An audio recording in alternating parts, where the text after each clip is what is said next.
Thank you for staying with us. There's still fire on the mountain regarding insecurity in Zamfara State, and the government is taking desperate measures to salvage the situation.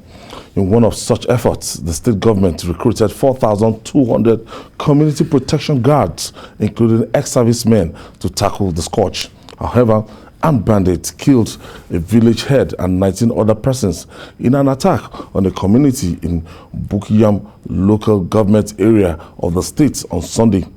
The armed bandits chased fleeing residents on motorbikes and shot them while they scampered for safety.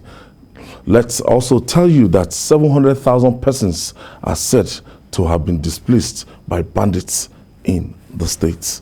In one state, if 700,000 people are said to have been displaced. People are residing in IDP camps. Some of the communities have been destroyed.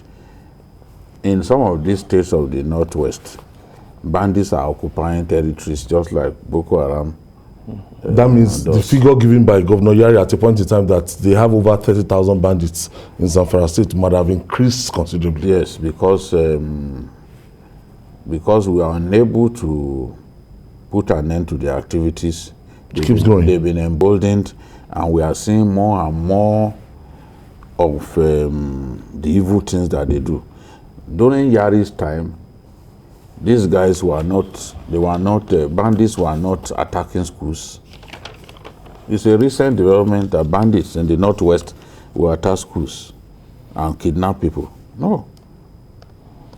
Attacking schools was what Boko Haram was doing, starting with school in Chibok and then Dapchi.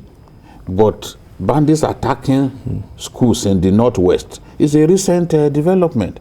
So it shows that they are bolder now than before. Now, bandits are telling people you have to pay to access your farms. You have to pay so that your community will not be attacked. And when you fail to pay or you default, they will then descend on you and start killing people. What can be as bad as that?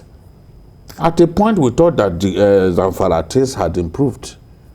But as I've always said, if the style or the attitude is to focus on one state and then think that once you deal with bandits in that state, then you are wasting your time, because they will go to another state. All of those states, terrorize. Right from Kaduna, right from Niger, those states link one another.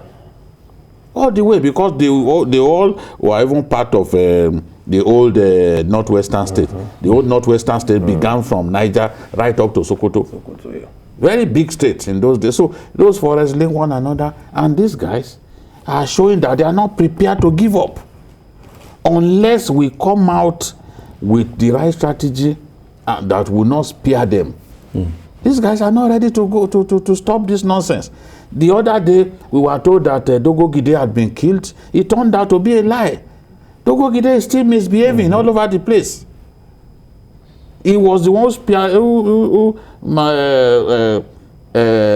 kidnapped those FGC students in Kebbi State. And he has married some of them off to his fighters. So we've got to, and when states say that, okay, they are hiring ex-servicemen, with what gun are they going to confront these people?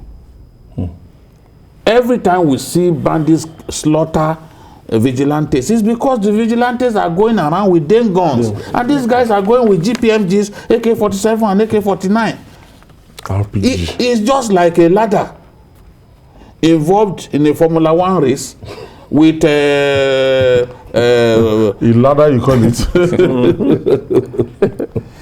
Oh, it makes no sense. And when you look at this, I think I'm not saying I've not lost hope entirely on the ability of this government to actually handle it, but security must be a major talking point if anybody wants to rule this country. And we have to make sure that there's a master plan, because the problem we have in terms of security, it's a very big problem right now.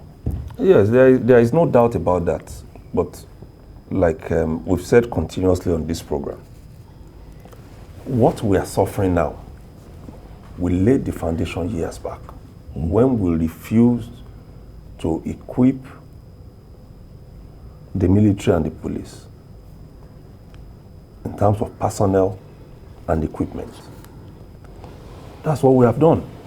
So, because you cannot assume, like we did, that because the country is at peace, you must not fortify your security apparatus and just leave it. We're at peace. Nobody is fighting us. We don't want to fight anybody.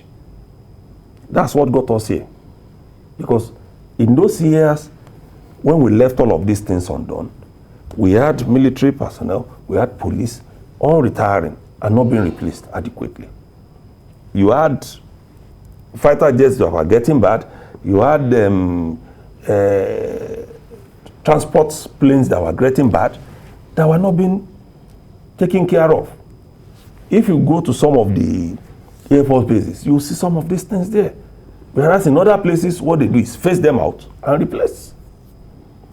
So for us to be able to do what BKO said, as in cover all the states at once, it's going to take a lot. So anybody who is coming with a promise that is going to tackle this thing in 4 years is also selling us another lie. Because it's not just possible. Look at how long it has taken us to employ in the police. It is my commission that can do it. It is the management of the police that can do it. So if we continue that way, are we going to get a solution? It is no. So it's something that should be continuous. Look at how long it took us to get the Super Tucano. Have we ordered for another one after that? Knowing that this thing can take a year or two before we get it? We have not. Some of the equipment that we are using in the Northeast now, they took 2-3 years in coming. Have we ordered for another set? So we actually need more than that. But at the same time as we're talking on that, that is equipping the military and the police, we must also consider other things. That beyond security, there are other areas. ASU is on strike. It's a matter of money. Doctors, they're always threatening. NASU, NAT has started its own. Everybody is going on strike. It's all about money. So it's priority now. And how to succeed in splitting the resources that we have to ensure that we have something close to a country. You know, we have allowed this thing to escalate. How do we de-escalate it? It's what we've been making suggestions that are not being followed. I listened to Governor Wafai the other day. A lot of what he said regarding this banditry in the Northwest were things that we had suggested here. The governor, for example, suggested that there should be simultaneous operation across the contiguous states. Are we doing that? Are we not giving them room to escape to safer areas when we focus on a particular state? You know, then the issue of that we don't even have enough men, enough soldiers and policemen to deal with this problem. One local government in Zamfara state is bigger than some states in the southwest. Just one local government. And these forests are vast. These guys are moving around in those forests. Now those forests are stretching all the way to Central African Republic. They are moving around freely there. How do we deal with the situation? So it's an incremental thing. It's going to take a while. Even when the new government comes, let no one be deceived that, look, it's going to be easy to deal with these guys. Some of us thought that it would be easy to flush out Boko Haram. After more than 7 years, we now know better. I thought we had a general hand because that would be an advantage. Okay. All right.